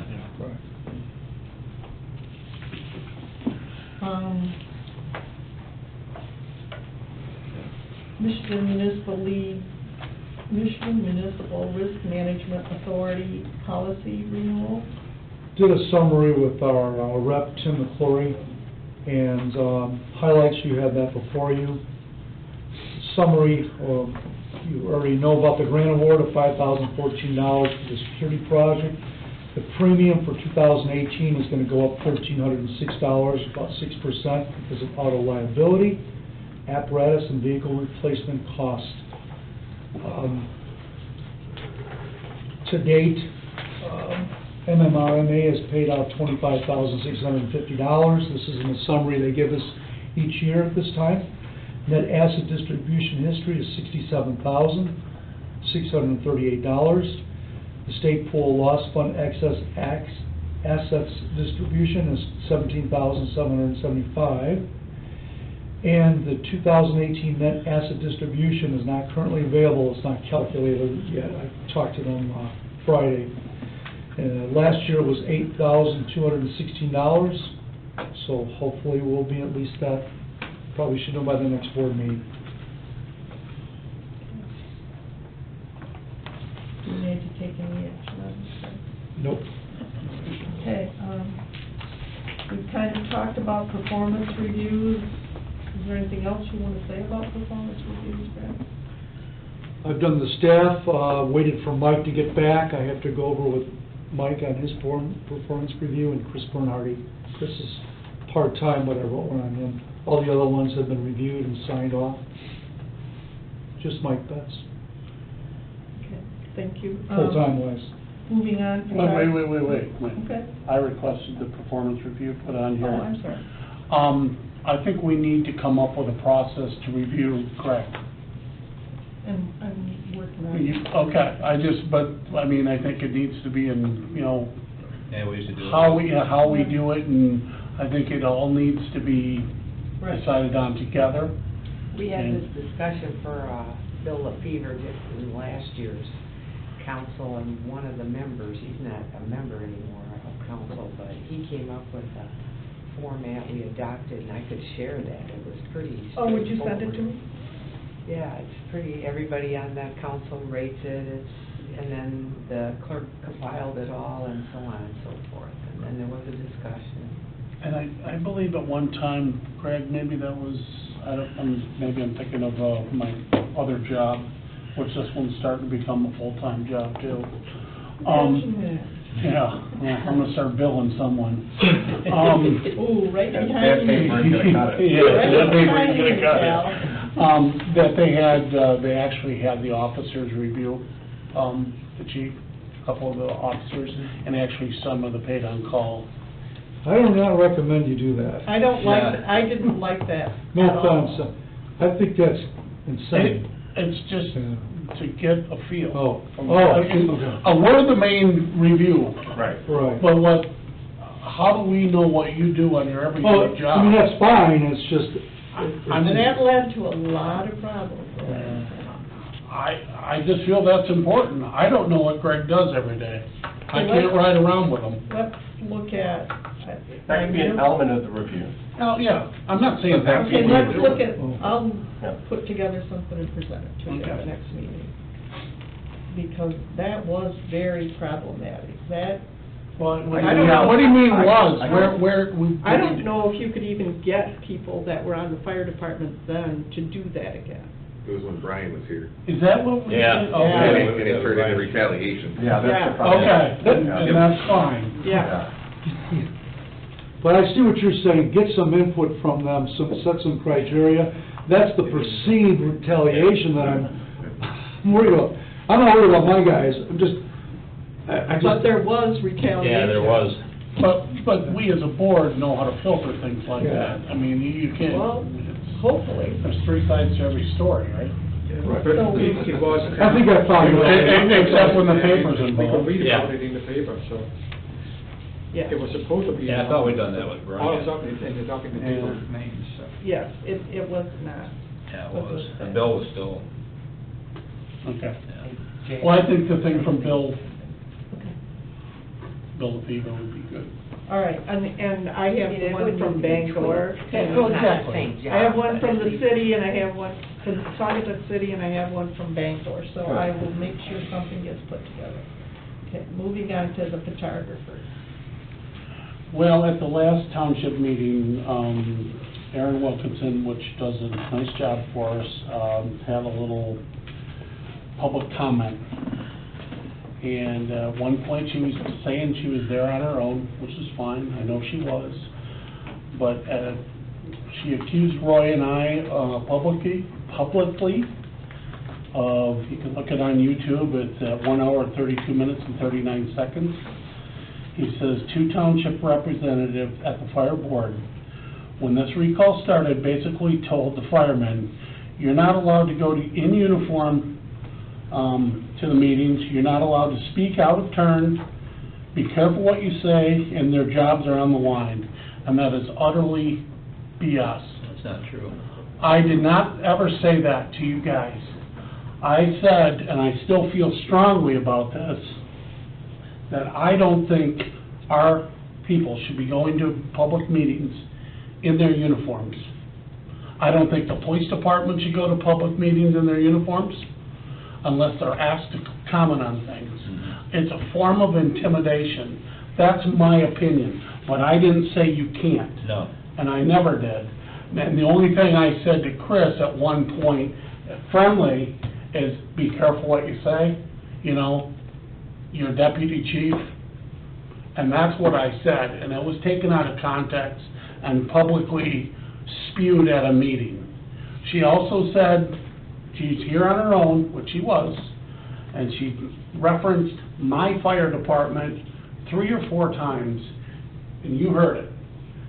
And It's on the Erin, I love her, she's passionate, I like Erin, I'm glad she does what she does, but if she's there representing herself, please don't refer to the fire department as my fire department, because it didn't sound very good. Right, I have addressed that one. So, I mean, I just wanted to clear the record for what I did say or recommended. If the board wants to say, well, you're full of it, they can go to any meeting they want. It just doesn't look good if we show up with fire trucks and you guys are on duty and you're going to a public meeting. Are we paying them to go to that meeting? I don't know, I asked the police department, they've done it every city council. And I disagree with them too. Yeah, I mean, you can wear a uniform where you wanna wear your uniform. Yeah. Well, maybe we need a policy against that. I don't want these guys going to church in their uniform. Why not? Well, I just don't think it, unless they're on official business. Bar mitzvahs and weddings and stuff like that, I mean, come on, where does it end? It's just, in my opinion, but I wanted to clear the air because I never said that. All right, on to IFC discussion and code conflicts, there's people that have to be out of here. Yeah, so that came up as part of a discussion, one of the first discussions we had here, and I think Kathy might have been the one who brought it up as a result of the meeting, that we're going to start tracking these conflicts. And I thought that was a great idea. I still do. And that's when this article came up in the local Observer about, everybody's gonna die. I said, well, what we can do is we can start to regularly communicate with the township board any issues that are associated with the decisions they made regarding their amendments that they made to their zoning and that affect the IFCs. So I want to review that document monthly with them. I saw we have four fires year-to-date, right? Have there been any issues in those 4 fires that have come up with the IFC or any of that? Any issues? Fires? Yeah. Okay, so you don't really have anything on the spreadsheet right now that you've been keeping, or you do? We have some mainly access, Okay. some access ones, and some, what do we do with this type? Because what I want to do is be proactive, not reactive, and come and say with everything, at the end of the year, I'll address that with the board and with the zoning administrator and whoever else needs to see it. To make sure if there's an issue, we'll bring it up right away. I think that was the intent. Yes. So, And then one of the issues might not come up for a year and a half, but that's not the point. But Let's report that there are no issues, that's mine. Yeah. Okay, but I would like to see Greg have a process in place on how we do this. that's fine. I think that's a good idea. And I don't think I Greg agree. is quite ready yet, and I'm not gonna tell him to work another 10 hours this week. He had 40 hours in by Monday afternoon last week. So I'm not gonna ask him to make this a priority and sit down and do this. He can do this when he has time. Hopefully you'll have it ready by the next board meeting. May I do this? Eric, could you comment, because Eric's the first one I talked to, because he's the statistician. Eric, why don't you comment on this, how this evolved and what happened, so the board kind of gets a perspective. Right now, we're trying to collect information from calls that are kind of non-emergency calls, because if there's, at the end of a long driveway, if there's a car on fire there, if there's a house on fire, then there's no issues, because we do have access. We can go into those private properties. But other types of calls, a tree comes down a block at one of the driveways, so there's 3 houses in here that we can't get to because there's a tree across somebody else's private property. So who has the authority to go in and remove that tree from other people's property? Right now, we can't really do it anymore, so we're trying to address and keep the data on that type of calls where we the access to a scene is a little bit shady. We don't know, should we wait for road commission to come in, and because they do have access right to go in and remove a tree or power lines down, a power line that's dead, but it's still blocking. So that's happening where we can't really get to the scene, but unless we do something that we are under the current regulations are not allowed to do. So a lot of green. That'd be interesting. That's a good discussion that we should have with, if it's in the road commission's easement. I mean, we don't have public works department, so we're going to call the road commission, have everything dealt with, and we've done that. So that would be a good discussion to have. If you guys need to cut the tree up because it's an emergency, I suggest you do so. I don't think. The way the ordinance is now, we can. Maybe. That's exactly why we're asking for it. So we can go to them and say, hey, this is an incident that we need addressing right now. The guys are gonna go ahead and do it anyway. I know they are, so, but if they can make modifications to what they've done, that's the time we want to bring it up and have it done. Right, that's why it'd be a good discussion, because that's one thing, I get a call at 7:30 in the morning because the duty officer doesn't know what to do with the tree. I said, well, we don't have the authority to make them remove that. That's clearly in the maintenance part of the code that was removed. There's no question about that. And I know you had that, you've called Aaron, and Aaron has had the tree removed, is that correct? No, this was a different call. Okay. This was a different call. That was an old Allegan, a complaint about the hydrant obstructed. So, And I think the next day they moved it, so. right. But that's the intent, if that's the intent of this document, then it needs to be, there should be a process, because that's what we're gonna use to show the township where they need to make modifications. This is for this fire department's benefit. Right. That's why we want this document, like Aaron says, document. Right. Take the damn picture of the tree that's in the way. Right. And then move it and go fight the fire. Yeah. I don't, you guys took an oath to save lives. Move the tree. That's kind of common sense. Let's just take this situation, there is no fires, it's not really up to us, and they say, hey, you gotta move it, I have 2 people with serious medical issues in here, one of them very severe. So, it technically says I can't touch maintenance, and the attorney has said that, don't touch it. So I relay that to the homeowner at 7:45 in the morning. It puts me in an untenable position. That's why I want to talk about this with my officers who have not been all here, who need to be made whole again. And there are 4 officers who have not even touched this yet. That's why I said what I said. This involves them. They're not going to call Chris at 7:30 in the morning, or Eric Beckman, or Marilyn. They call me. And it says, you shall not administer operations or maintenance. So when we bring this up, we can bring it to the township. It doesn't say we can do this. Do you mean that or not mean that? So let's have that, because you're taking it to the letter of the law, let's just have that discussion with the people that need to have that discussion with us, and let's note it, and let's start doing that by the next meeting. Yeah, let's come up with a process, like you got got. it. And I'm a Whether in a meeting, We can- and then let's get that information to them monthly, and not let it pile up. Either Rick or I, one of us Yeah. will report at every board meeting if there are any incidents, and if so, we'll have them, We had planned to kind of do it in June, because this, when it was revised in August, this was a slow part of the season, so there aren't that many on there, maybe, I don't know, Yeah, we have- 18? We have roughly 20 since August last year.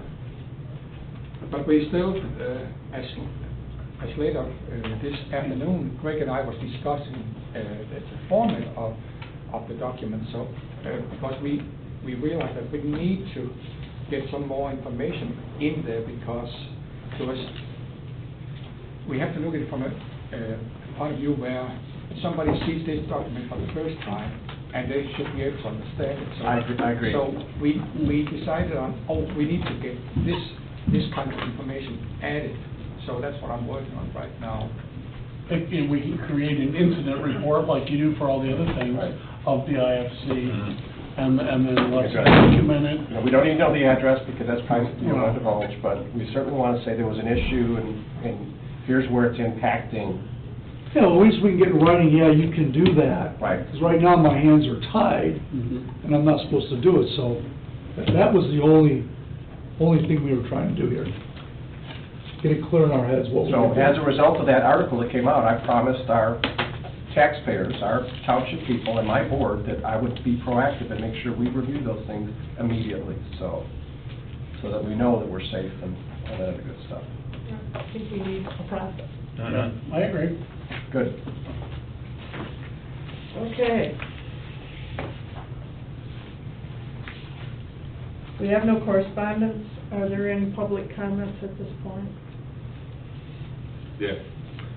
I guess I kind of disagree with Eric a little bit on the whole uniform thing. If I'm on duty and I want to go to church, I don't see that it should be, I'm expected to wear my uniform while I'm on duty on my weekend, but yet, and have a department vehicle with me, I shouldn't be prohibited from going to church just because it happens to be my duty weekend. You know what I mean? That doesn't seem No, I mean fair. off duty. If Right. you're not on duty, I just don't, do you wear that everywhere? I mean, that's... No, and the reason I wore it at the last board meeting was because I was there prepared to answer questions on the budget since he wasn't available, for example. And I'm glad you were there, and thank you. Which I never got asked, but, there are times, it's not like I'm wearing it to the bar and drinking beers like the former chief did. Park in front of Wally's. Right, and brag about it. With the chief's card.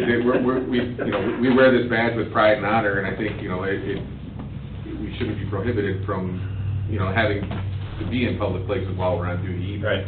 You know, it's just my opinion, but. And I don't, I mean, to add to him, I think it's not so much intimidation, at least I think it's more solidarity on stuff that we feel passionate about, you know, but,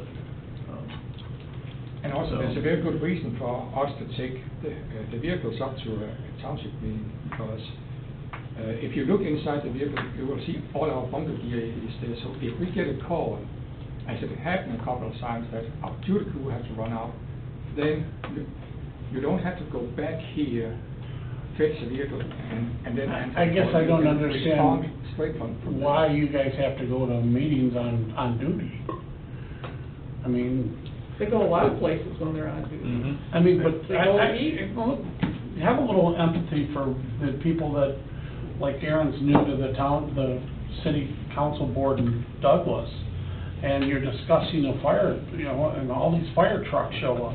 To me, that's a little intimidating. It's kind of like the You city know, council. it's part of the job, Yeah, but it's Aaron. also like the city council sitting with a bunch of police officers in the back of the room. It is part of the job. Well, if I could just comment, we don't want to intimidate anybody. They wanted to go because they were interested It may in not what be was your going intent, but on. if the effect is, you know, that's what we're trying The to. effect is different than the intent. Right. But that's still part of the job. If those police officers want to sit back there while we talk about them, that's their prerogative, and they can. Well, here's a taxpayer who's not on that council who's saying he doesn't think it's right, so there you go. And that's my personal opinion. I didn't make a motion to prohibit Right. these guys going. That's my personal opinion.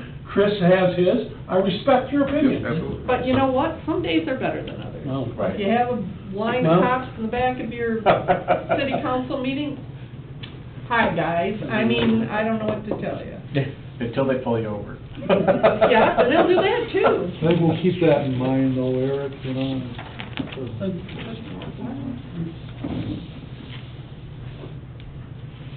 All right, moving on. Fire board comments? Yes, of course I do.